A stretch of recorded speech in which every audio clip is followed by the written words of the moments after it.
Bismillahirrahmanirrahim. Assalamualaikum warahmatullahi wabarakatuh. Pada pertemuan hari ini kita akan melanjutkan terkait dengan ukuran asosiasi Goodman dan Kruskal-Gamma, Kendall-Stau dan Sommerstein. Jadi ada berdasarkan judul hari ini, maka ada 3 materi yang akan kita pelajari: Goodman dan Kruskal-Gamma, Kendall-Stau dan Sommerstein. Sebelumnya kita perlu mengetahui jenis hubungan yang mungkin antara variabel. Ada hubungan simetrik dan ada hubungan asimetrik. Hubungan simetrik berarti tidak diketahui arah hubungannya atau bukan merupakan hubungan sebab akibat. Bisa jadi hubungan simetrik ini terbentuk karena adanya hubungan dua arah. Kalau digambarkan, panahnya itu bisa seperti yang pertama. Jadi ada dua titik gitu ya, garis dengan dua titik, kemudian yang kedua dengan dua panah. Yang kedua ini hubungan dua arah, yang ini sebenarnya tidak diketahui hubungannya. Contohnya, variabel berat badan dan tinggi badan itu merupakan variabel yang tidak diketahui arah hubungannya. Bisa jadi berat badan pengaruhi tinggi atau sebaliknya. Begitu pula dengan variabel tingkat kesehatan dengan kegemaran berolahraga. Bisa jadi hubungannya dua arah, bahwa tingkat kesehatan itu bisa mempengaruhi kegemaran berolahraga. Begitu pula sebaliknya, kegemaran berolahraga juga bisa mempengaruhi tingkat kesehatan seseorang. Kemudian untuk hubungan asimetrik, yaitu arah hubungannya dapat diketahui secara pasti atau adanya hubungan sebab akibat. Contohnya, kalau digambarkan dalam bentuk panah, ini ada panah jadi X menuju Y atau X mempengaruhi Y.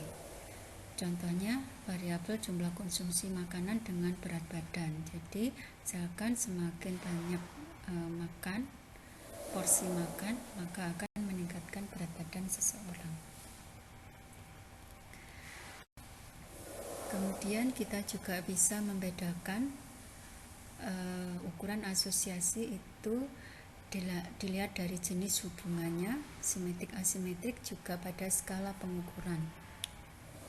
Jadi kalau skala pengukurannya nominal dengan nominal, hubungan simetrik bisa didekati dengan uji asosiasinya bisa didekati dengan pi, Kramers pi, kontingensi koefisien. Sementara kalau hubungannya asimetrik, lambda, Goodman dan Kruskal-Tau. Jika skala pengukurannya ordinal dengan ordinal, maka jenis hubungannya untuk yang simetrik bisa menggunakan uji asosiasi Kendall-Stau, Gamma, dan Spearman correlation. Untuk yang asimetrik dengan menggunakan Sommerstein. Kalau skala pengukurannya interval rasio, dengan interval rasio bisa digunakan jenis ukuran asosiasinya pada jenis hubungan simetri itu kan Pearson R, begitu pula pada asimetri. Di sini kita akan pelajari Goodman and Kruskal-Tau, Kendall-Stau, dan Sommerstein. Ini beberapa contoh hubungan antar variabel, yaitu nominal dengan nominal ya, misalkan variabel jenis kelamin dikaitkan dengan status perkawinan atau dengan status merokok dan lain-lain. Ordinal dengan ordinal, misalkan variabel tingkat pendapatan dengan variabel tingkat menabung. Kemudian interval rasio dengan interval atau rasio, bisa variabel dosis pupuk dengan variabel hasil produksi tanaman. Banyak lagi contoh yang lain, Anda nanti bisa mencari contoh sendiri. Kita akan mempelajari statistik Goodman-Kruskal-Gamma, mengukur tingkat asosiasi antar variabel. Penggunaannya sama seperti korelasi, skala pengukuran yang digunakan nominal dengan jenis hubungannya asimetrik. Yang kita nilai nanti simbolnya yaitu gamma, nilainya antara minus 1 sampai dengan 1, bisa diperoleh dari rasio antara selisih konkordan dengan diskordan C minus D dibagi dengan C plus D. Kemudian kita cari peluang C nya dengan cara C plus D, peluang D plus per C plus D. Konkordan sendiri itu merupakan suatu pasangan disebut konkordan jika ranking subjek lebih tinggi di variabel X juga diikuti ranking subjek lebih tinggi di variabel Y, merupakan asosiasi positif. Sementara diskordan itu suatu pasangan disebut diskordan jika ranking subjek lebih tinggi di variabel X diikuti dengan ranking subjek lebih rendah di variabel Y, atau bisa disebut sebagai asosiasi negatif. Sementara ties atau T, suatu pasangan disebut ties jika suatu subjek mempunyai klasifikasi yang sama di X dan atau di Y. Kalau misalkan ya, suatu penelitian ingin mengetahui keterkaitan antara variabel income dengan job satisfaction. Income skala pengukurannya ordinal, yaitu kurang dari 6.000 US, kemudian 6.000 sampai 15.000, 15.000 sampai 25.000, dan lebih dari 25.000. Kemudian job satisfaction juga terdiri dari merupakan skala ordinal, terdiri dari very dissatisfied sampai dengan very satisfied. Ya, jadi ini tingkatannya dari rendah ke tinggi baik untuk income maupun dengan job satisfaction. Kemudian kita hitung dulu sebelum kita cari gamma dengan menggunakan konkordan dan diskordan. Untuk konkordan itu cara memperolehnya arahnya nanti mengikuti arah southeast. Jadi misal C itu sama dengan 20 dikalikan dengan baris yang saya kotak ini ya, 20 dikalikan 38 ditambah 104, 125, 28 dan seterusnya sampai ditambah 92. Mengapa ini? Karena pada posisi ini itu rankingnya sama ya, baik untuk X itu tinggi juga baik untuk Y semakin tinggi, itu konkordan. Makanya ini arahnya ke southeast. Kemudian ditambah 24 dikalikan 22 ditambah 13 ditambah 7. Kemudian 80 dikalikan 22 ditambah 38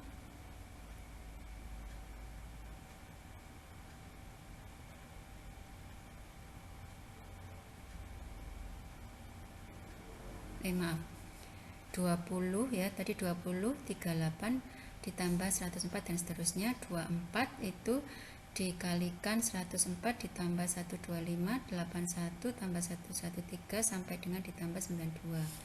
Kemudian 80 ini dikalikan 125 ditambah 113 ditambah 92. Kemudian untuk 22 ini berarti nanti dikalikan 28 ditambah 81 ditambah 113 ditambah 18 tambah 54 92. 38 nanti dikalikan 81 plus 113 plus 54 plus 92. Ya, kemudian untuk 104 itu nanti dikalikan dengan 113 plus 92. Kemudian untuk 125 sudah tidak bisa ya. Kemudian untuk 13 berarti nanti dikalikan 18 ditambah 54 ditambah 92. Kemudian untuk 28 berarti nanti dikalikan 54 ditambah 92. Untuk 81 dikalikan 92. Untuk 113 tidak bisa karena sudah tidak ada yang berada di sebelah kanannya. Kemudian Anda jumlahkan nanti total semuanya akan sama dengan 10, 9, 5, 20 pasangan yang X maupun Y nya sama-sama positif. Kemudian untuk diskordan arahnya sebaliknya, yaitu arah southwest. Jadi misalkan kita mulai dari 24 ya, berarti nanti 24 dikalikan 22 ditambah 13 ditambah 7. Kemudian untuk 80 dikalikan 22 tambah 38, 13 tambah 28 tambah 7 tambah 18. Untuk 82 berarti dikalikan 22 plus 38, 104 plus 13, 28 plus 81 plus 7 plus 18 plus 54. Kemudian untuk 22 ini tidak bisa. Kemudian 38 berarti nanti dikalikan 13 ditambah 7 sampai dengan terakhir di 113 dikalikan 7 ditambah 18 ditambah 54 ya, yang ini sudah tidak bisa lagi 92, jadi batasnya sampai 113. Kemudian untuk ties itu berarti nanti yang sama klasifikasinya baik terhadap dan atau baris atau kolom. Jadi ini 20 dikalikan 24 ditambah 80 tambah 82, kemudian 22 ditambah 38 104 125, 13 dikalikan 28 tambah 81 tambah 113, 7 dikalikan 18 sampai dengan nanti 54 dikalikan 92. Kalau 24 berarti nanti 24 dikalikan 80 ditambah 82, 38 dikalikan 104 ditambah 125, 80 dikalikan 82, 104 dikalikan 125 dan seterusnya sampai terakhir 54 dikalikan 92. Itu dapat diperoleh 67959.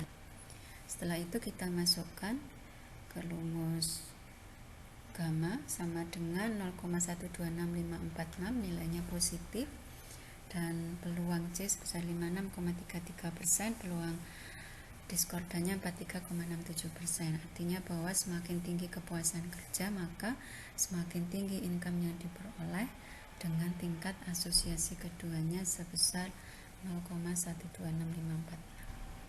Cari TX, C dan D nya sudah diperoleh, tinggal cari TX dan TY. Kemudian kita masukkan rumus kendal Stau B dan diperoleh 0,0876. Ini hubungannya juga positif. Income, jadi semakin tinggi income ini juga meningkatkan job satisfaction. Berikutnya statistik Somers-D. Ini merupakan pengukur asosiasi antar variabel yang dihitung berdasarkan informasi konkordan dan diskordan. Pengukur skalanya ordinal dengan ordinal, jenis hubungannya asimetrik, ini rumusnya. Somers-D ini mengukur perbedaan proporsi antara C dan D. Jadi kalau contohnya sama seperti sebelumnya ya, Somers-D ini diperoleh nilainya 0,08183, ini berdasarkan hasil sebelumnya. Berarti ada perbedaan proporsi konkordan dan diskordan sebesar 8,183%. Kemudian latihan, nanti mohon Anda kerjakan latihan ini. Jika ada pertanyaan nanti boleh disampaikan pada saya. Baik, terima kasih, saya akhiri dulu. Wassalamualaikum warahmatullahi wabarakatuh.